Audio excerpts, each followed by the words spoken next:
XRP, XLM, 30% gains. Well, we got one big event that's standing in our way. Talk price action at the end, along with another crypto hater stepping down. Good thing. Due to the graphic nature of this program, listener discretion is advised. In a happy, tasty, bong rip football Sunday playoff action to you. And before we get into the hot action, like most of my screen being green, your comments come first because you, the viewer, are the coolest people in the world. Our Schmidt channel member, thank you kindly, says more good news. XRP never sleeps, always morning someplace. Yeah, that's the nice thing with RLUSD. That's positive news, right? I mean, I know that the SEC Ripple case kept XRP in the news consistently, but that was for something negative. RLUSD is a positive thing, driving constant coverage of XRP Ripple ecosystem. Lionheart, OG, loved the movie Lionheart, says, why are they not talking more about XP Reserve? Way more bang for your buck and they can actually pay poop off.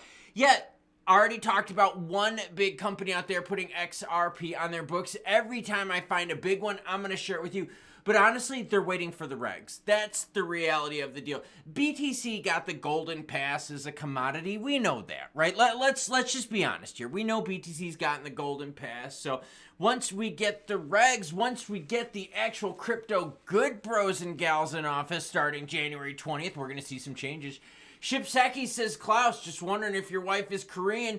You keep talking about Korean pumps. Well done. Love the humor, but the pumps I'm talking about in Korea are from the exchanges. Bitcoin's in at 95,067. Well, ETH is 3282. ETH is just, it's been boring. Can we have a public service announcement for this day and for ETH? Because, like, ETH has just been blah. Right? I mean, it really has. It hasn't done anything cool. Buterin really hasn't been making the news. Honestly, the majority of the news has been stolen by other alts, things like XRP. Speaking of XP, sitting at $2.52, while XLM, we're going to talk about price-wise as well at 42.8. 30% gains. One big event stands in our way. Sol's at 189, while LCP is still double digits. Insane Clown Posse hanging out at $10.37. Market cap 3.2 trillion. Fear and greed. We're sitting at 49 neutral, so we got a ways to go on the upside. BTC dominance is reigning in at 56%, while ETH's climbing just around 12% of that mark. So what's happening here? Well, let's first talk about another crypto hater resigning. Get the fuck out, bitches, and don't come back. Football playoffs, bong rip Sunday. Hello to you too, friends. U.S. crypto enforcement titans exit a new era for digital assets awaits. The CFTC announced on Friday that Ian McGinley, director of the Division of Enforcement, will depart from his role on January 17th. Good, get the out.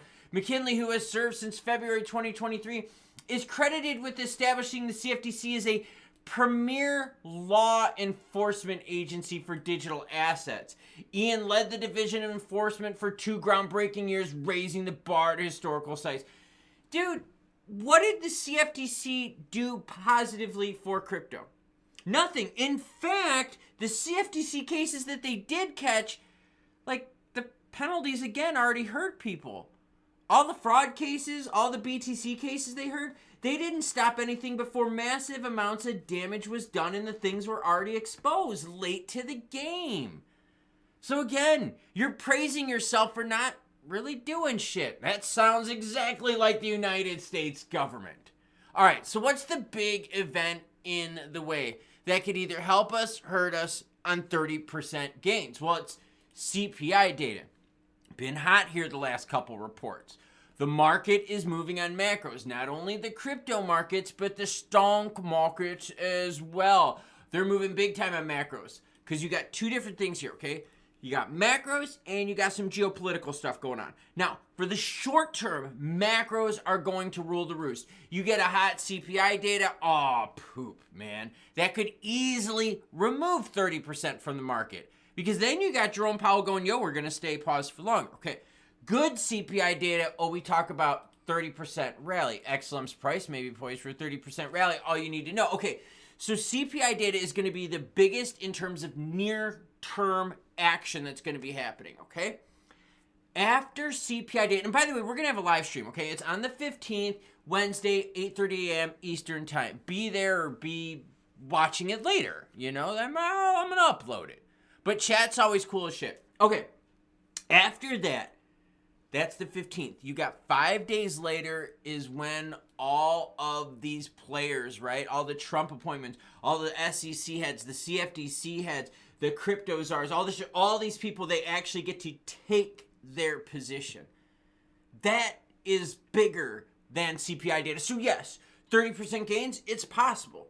You need juicy CPI followed by what? All of a sudden these people coming in and hitting the ground running, maybe getting some what? Executive order action. That could definitely do it. Do you realize that we are what? We are 8 days away from possible executive orders in relationship to crypto and digital assets? That Trump could easily do it on day one? So how different could things be as we talk about that next week and the week after? So 30% gains, CPI data. Let's get juicy. U.S. people get in power, crypto regs, start working. Day one, let's get some. XLM 30% gain and rally. It's not just XLM, it's others out there, Ripple included. Ripple eyes major exchange listings for RLUSD. We talked about ecosystem. We're going to talk XLM XRP price right after this, but I wanted to share with you because in the beginning we talked about the ecosystem and how RLUSD is a positive, right? Well, I know the SEC has been a very big negative for crypto, and that's kind of what we need to see, right? On day one, the new SEC heads start doing stuff. Like, we need to see action, okay? But think about that. It's not just Ripple, it's the entire crypto ecosystem that's been beaten down by the SEC. So that negative news that's always been kind of looming over our head, like in those commercials with the depression medication, and it's like the storm cloud that follows the person's like kicking the dirt on the ground and like, oh, I don't feel good, there's a rain cloud over me. And it's like, dude, you live in Seattle, what do you expect, man? But anyways, so SEC, which was a negative, is going to become a positive because you're going to see a different direction, a completely different direction.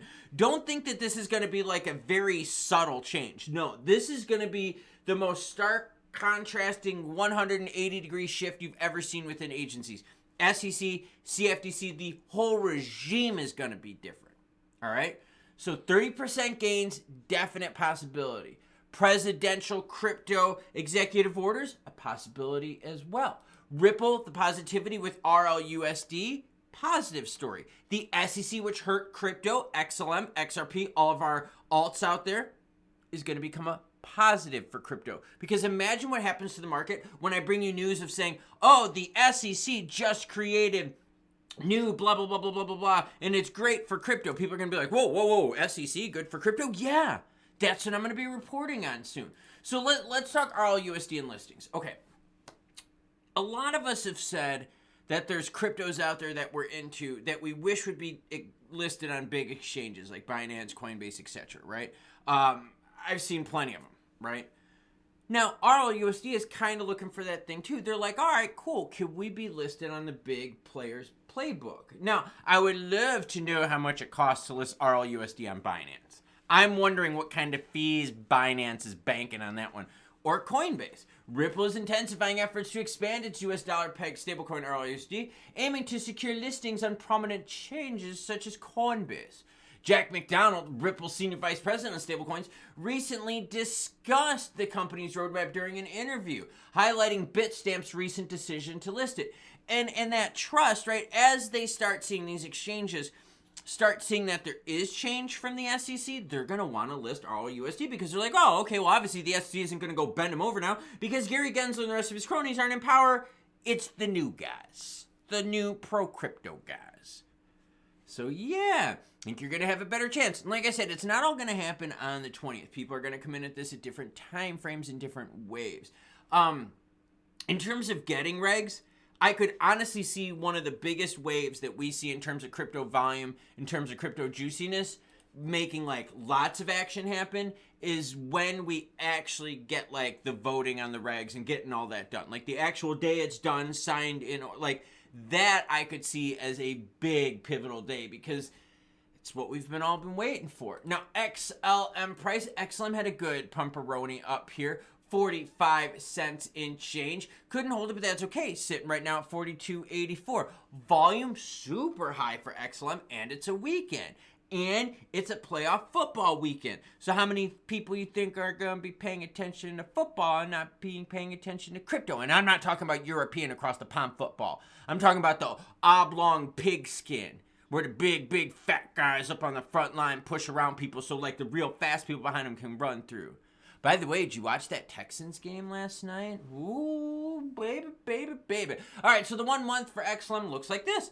Essentially sideways. Isn't that kind of crazy? Only down 1.36% for the one. But look what it's done. It's given people opportunities to buy a cheaper mark sub 35 cents several times here. There's been some good chunks of time sub 35 to be able to make what? To be able to make some 30% gains right off the bat. So that's good for short-term players. Long-term players out there, look, we're far off from the 50 cent. I think 50 cent for XLM, it's going to take some good news, right? It's going to take that CPI data. It's going to take the regs coming in, the new people coming in. It's going to take something like that, okay? But still, I'm extremely happy with this. North of 40 cents. Hell, north of 30 cents is a healthy move for XLM long term. But north of 40 cents, I'll take that greedy green goodiness any chance I can get. Last 7 days, what have we seen? I think this is pretty good. Why do I think this is good? Because the volatility keeps it relevant. The high volume keeps it relevant. This is good, and this is what XLM holders need. XRP, little bit different look here. Pumping up to 258, couldn't hold it, but that's okay because we're at 253 right now. Now, what about the 1 month for XRP? Up 4%, so essentially sideways, right? Like nothing too crazy. But what do you see? You see these tests of $2 that XRP has been able to withstand. Not only withstand, but from those attempts, there's been some juicy short-term swings, which what? Keeps up the volume, which keeps it relevant. Speaking of volume and relevancy, 31% up in the last 24 hours to 7.77 billion. Luck is sevens, triple sevens up on the screen, showing some green. So XRP, proving to the market out there that it's good above $2. The market is also good with it because it's high volume. High volume since the Trump presidential election swing. No, volume did not like erode. Where a lot of people are like, well, oh crap, what happens when volume does erode? All right, is XRP price just going to just go to poop? No, it did. Volume has stayed healthy. Price has stayed healthy. 15-minute candlesticks right here tell us what? Okay, we're not going to touch 260 and hold it. But hey, we're above 250. Looks like we're making another move up to maybe try a little 260, 255 action. And I'm happy with that. On a Sunday, when volume is typically low, the Korean exchanges are pumping it. No, my wife is not Korean. My wife is Irish. Just throwing it out there. So yeah, I'm happy with this as well. Will I be happier? Yeah, but here's the thing. What's happening here in 8 days? Pro-crypto people are taking effect. That's right here on the map, right there. That's all we gotta wait. 8 more days to watch these guys take effect and make changes. So yeah, 30% is possible, but we need like everything to line up for us. But in the short term, macros like CPI data.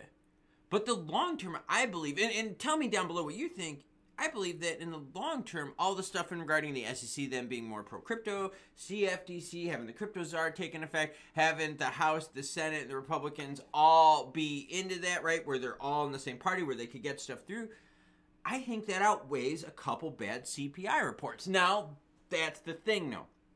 Bad CPI reports, that definitely doesn't help the run up, right? Doesn't help the bull run. You want that to be in your favor. You know what I mean? So CPI gets juicy, right? We got a handle on it. Okay. You do that on top of juicy crypto regs and an SEC that's not a complete bag of wangs and stuff like that. I almost said a way worse word than that, but I decided not to. That's big.